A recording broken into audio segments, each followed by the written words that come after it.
On the Dr. Pepper Twitter feed, at Key J and Max, we're asking who is the best one-loss team in the NFL? No undefeated teams anymore. Cardinals lost. The Packers, Cardinals, Rams, or Cowboys. Dallas at least proved that they can be legit contenders. I mean, they've been doing it all year. Win last night against the Vikings, even though they didn't have Dak Prescott. Another team yesterday, the Saints, lost their quarterback, Jameis Winston. Can they still be contenders without him? Let's rewind to what Chris Canty said in response to Keyshawn Johnson last week on Canty and Golick Jr. And the topic was whether or not the Saints can be a top 3 team, which according to Key, they can be in the NFC. Here's Chris Canty. Like, how the hell are they going to be a top 3 seed and we don't think they can beat any of those teams? Like, I understand that the Saints took it to the Green Bay Packers early on in week 1, but let's be honest. Aaron Rodgers and that team were still in preseason mode. Like, that's not where they are right now. So I don't know if I can buy into Keyshawn's take that the Saints, all of a sudden, are going to start clicking on all cylinders, and we're going to talk about them as being a true title contender. Like, I just think there are levels to this, and it's clear that they're not on the level with the top 3 teams that we have in the NFC, which are the Cardinals, the Cowboys, and the Buccaneers. There are levels to this. There are certainly levels to it, Christopher Canty of Canty and Golick. There are levels to this. And the levels is, right now, I don't want to do an ESPN on ESPN crime, but my good ex-teammate in Christopher Canty, this is why I tell you, you must listen to me before you do your hot takes. You have to listen. Okay, you said they haven't beaten anybody. Well, they just beat the Tampa Bay Buccaneers. And then you say that the Green Bay Packers were in preseason mode. Well, what the hell was Tampa Bay in midseason for? I mean, like, there are levels to this. Don't look at Jameis Winston and form an opinion based on that prior to his injury on what this team could potentially be. You know football, Chris. Don't get caught up in sports talk radio. Don't get caught up in that. Use the brains that got you to be a Super Bowl champion. Don't fall for the okie doke. Remember, Sean Payton is a really good coach, and Dennis Allen is a really good defensive coordinator. Just use your mind, young man. Don't get caught up in the narrative about Jameis Winston. Now, moving forward, can Trevor Siemian get the job done? Maybe. But if not, there's a guy named Cam Newton who I think they will kick the tires on to move things forward. And I still think they are a 2 to 3 seed in the conference because they have very elite football players. And so there's my ESPN on ESPN crime. I like the ether music too, Alan Yates. Well done on that. Key, if they get Cam Newton, what teams do you see them finishing ahead of in the conference? Well, they'll be tied with the Buccaneers eventually, right? It'll probably be them and the Bucs. And then they'll be fighting for that 2 or 3 seed because you figure Arizona, the Rams, Green Bay, they'll all be together. Now, they're only 1 game behind.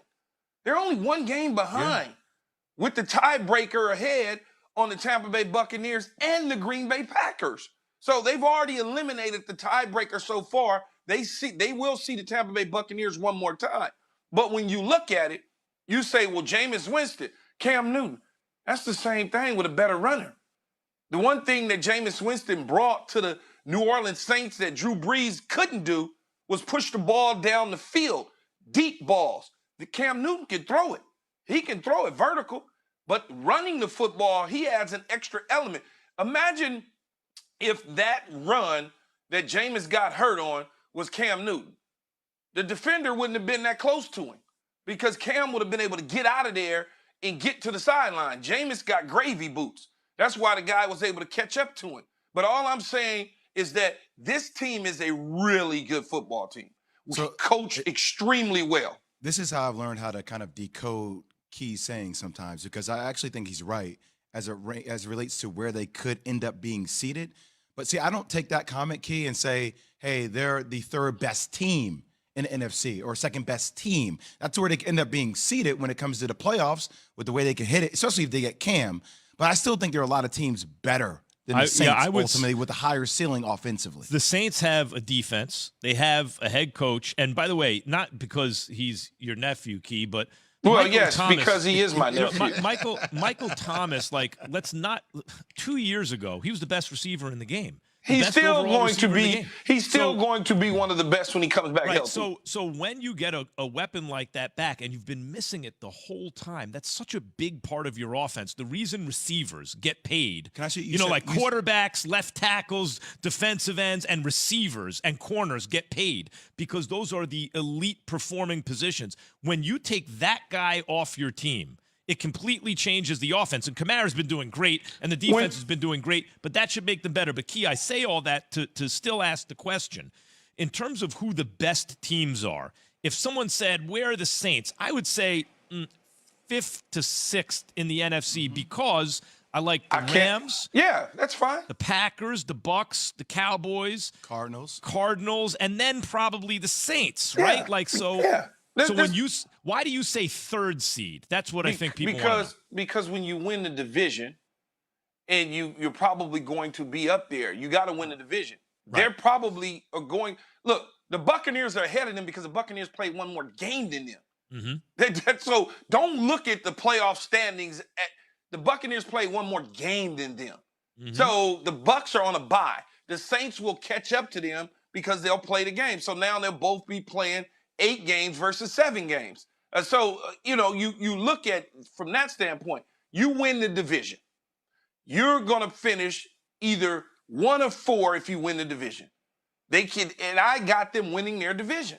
I got them winning the division. Well, they have stacked up well against the Bucs in the regular season. They're 3-0 now. Think about it.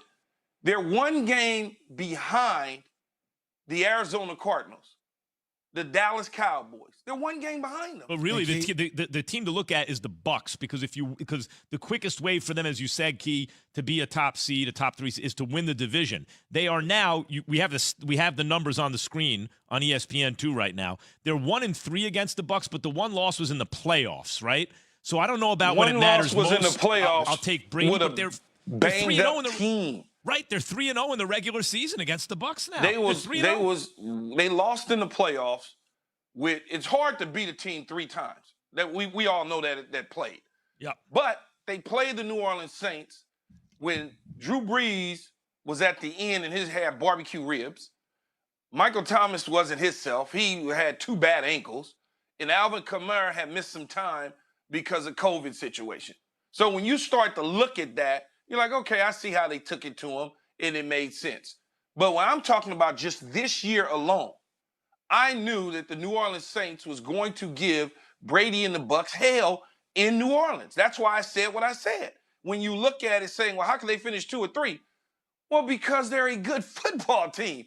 And they're probably and they could win their division. Right, that's and what if it they hinges win on. the division, they're going to have a pretty good record, which is going to put them in a position to finish high in the seedings. I don't see them winning their division or finishing with a high seed if it's under Trevor Siemian or Taysom Hill. I think Cam is the person that could take them there because of how Peyton can unlock him in that offense. I really think he's the missing key for them to be that team that you're describing. Do you think they can get there with Trevor Siemian? They were 4-1 with Taysom Hill last year. Yeah, Taysom Hill can play. They were 4-1 with him last year. And when he comes back, I think they'll know what to do with him. But Cam Newton, if you slide him in there, give him 2 weeks or whatever the case is to get up to speed, and Sean's smart enough to give him the things that he needs that he can be successful in doing, then I think that they're right there. Higher ceiling for the Saints with Cam Newton or with Taysom Hill? I probably would do it with Cam Newton because if you are using Taysom Hill in the role that he is, when you put him in the lineup, you take him out of the lineup.